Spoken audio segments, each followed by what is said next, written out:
Daisy, हमारी flight अभी दिल्ली पहुंचने ही वाली है। वहां से हम अपने नए फ्लैट पर जाएंगे। उसके बाद मुझे माँ पापा से मिलने जाना होगा। पर क्या तुम मुझे अपने मॉम डैड से नहीं मिलवाओगे? हमारी नई नई शादी हुई है, मैं भी उनसे मिलना चाहती हूँ। अभी नहीं डार्लिंग, अभी सही समय नहीं आया है। हम अचानक से गए तो बात बिगड़ सकती है। पहले मैं उनसे बात कर लूं, उसके बाद मैं अपने आप तुम्हें वहां ले चलूंगा। रवि लंदन में नौकरी करता था। अब वो वापस इंडिया लौट रहा था। डेजी एक विदेशी लड़की है। वो भी रवि के साथ ही जॉब करती थी और उन दोनों में प्यार हो गया। रवि और डेजी ने शादी कर ली। रवि डेजी को लेकर अपने नए फ्लैट पहुंचता है। डेजी, तुम हाथ मुंह धोकर फ्रेश हो जाओ।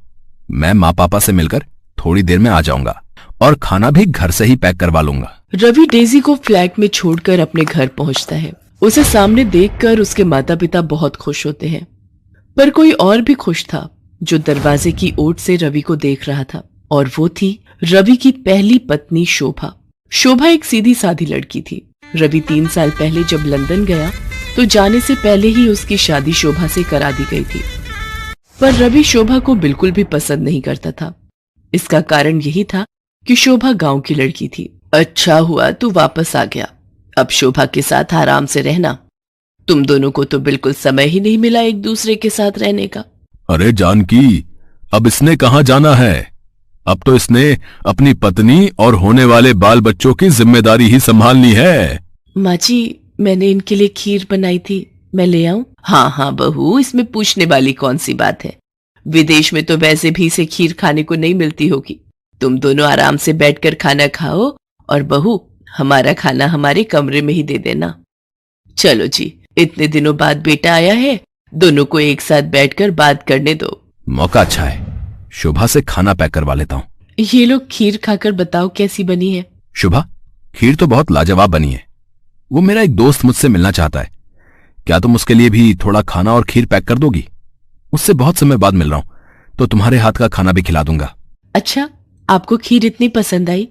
ठीक है, मैं खाना पैक कर देती हूँ। शोभा बेचारी रवि को डिब्बा भरकर खाना और खीर पैक करके दे देती है। वो तो यही सोच रही थी कि रवि को उसके हाथ का खाना पसंद आया है और वो अपने दोस्त के लिए लेकर जा रहा है, पर रवि तो ये खाना डेजी के लिए लेकर गया था। ऐसे ही कुछ दिनों तक रवि शोभा और घर वालों को बेवकूफ बनाकर डेजी के साथ रहता था। करवा चौथ का व्रत आने वाला था और शोभा इस व्रत को लेकर बहुत खुश थी, क्योंकि शादी के बाद पहली बार रवि उसके साथ था। नहीं तो 3 साल तक वो रवि के बिना ही व्रत रख रही थी। शोभा करवा चौथ के व्रत की तैयारियां कर रही थी। एक दिन वो मेकअप की दुकान से चूड़ियां खरीद रही थी।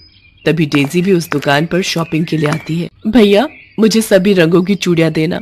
आपको पता है मेरा करवा चौथ का व्रत है। आप मुझे बढ़िया चूड़ियां दिखाना, जिससे मेरे पति मुझे तैयार होता देखे और मैं सबसे सुंदर लगूं। अगर आप बुरा न माने तो ये सब सुनना मुझे बहुत अच्छा लग रहा है। क्या आप बता सकती हैं कि ये सब आप अपने हस्बैंड के लिए क्यों कर रही हैं?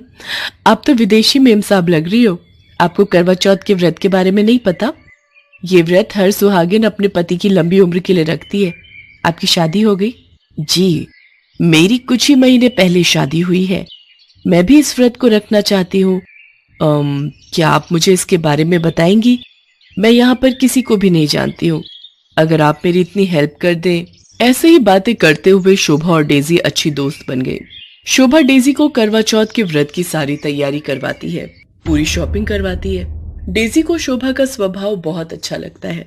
वो उसे अपना मोबाइल नंबर दे देती है और फोन पर बात करने के लिए कहती है। अगले दिन करवा चौथ का व्रत था। इधर शोभा भी तैयार हुई थी और उधर डेजी भी शोभा से फोन पर बात करके तैयार हो जाती है। डेजी, ये सब क्या है? तुमने आज लाल रंग की साड़ी पहन रखी है। बिल्कुल इंडियन स्टाइल में तुम तैयार हुई हो। वैसे आज ये सब क्यों? रवि शाम को आने का वादा कर लेता है, पर उधर उसे शोभा का भी व्रत खुलवाना था। रवि, आज तू कहीं नहीं जाएगा। आज बहू ने व्रत रखा है। जैसे तुम्हारे पिताजी मेरा व्रत खुलवाएंगे, वैसे ही तुम्हें भी बहू का व्रत खुलवाना है, समझे? पर माँ, मुझे शाम को ऑफिस का काम है।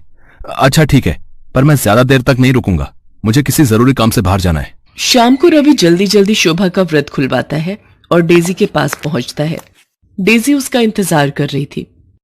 शोभा को वीडियो कॉलिंग कर लेती हूँ। डेजी शोभा को वीडियो कॉलिंग करती है। हाय शोभा, कैसी हो? मैंने तुम्हें ऐसे ही फोन किया है कि मुझे तुम वीडियो कॉल पर ही समझा देना कि मुझे कैसे अपने हस्बैंड की पूजा करनी है। ठीक है, मैं वीडियो पर आती हूँ। रवि डार्लिंग, इधर तो आना। क्या बात है, तुम पूजा छोड़कर वीडियो कॉल पर किससे बात कर रही हो? आओ रवि, ये देखो, मेरी सहेली शोभा, आप डेजी के पति। और फिर न चाहते हुए भी सारी सच्चाई सबके सामने आ जाती है। तुझे शर्म नहीं आई? एक पत्नी के होते हुए तूने इस विदेशी लड़की से ब्याह कर लिया। अरे शोभा, में क्या कमी थी जो तू इस विदेशी से शादी करके इसे साथ ले आया? मैं क्या करता? आप लोगों ने जबरदस्ती मेरी शादी एक ऐसी लड़की से करवा दी जो पढ़ी लिखी भी नहीं थी और जिसे शहर के कोई तौर तरीके नहीं आते थे। माँ पिताजी, मैं डेजी से प्यार करता हूं, वो मेरी पत्नी है। मैं ये घर हमेशा के लिए छोड़कर जा रहा हूं। आप रखो अपनी बहू को अपने पास। क्या हुआ डेजी, चलो, तुम रुक क्यों गई? नहीं रवि, तुम शोभा को इतनी बड़ी सजा नहीं दोगे। ये तुमसे सच्चा प्यार करती है जैसे मैं तुमसे करती हूँ। शोभा की कोई गलती नहीं है, वो तुम्हारी पहली पत्नी है और मैं शोभा को छोड़कर कहीं नहीं जाऊंगी। डेजी का ऐसा व्यवहार देखकर शोभा और उसके सास ससुर हैरान रह जाते हैं। शोभा डेजी को गले लगा लेती है और उस दिन के बाद से देसी और विदेशी दोनों सौतन बहू बहनों की तरह रहने लगती हैं। रवि को भी अपनी गलती का एहसास हो जाता है और वो अपनी दोनों पत्नियों को बराबर का हक देता है।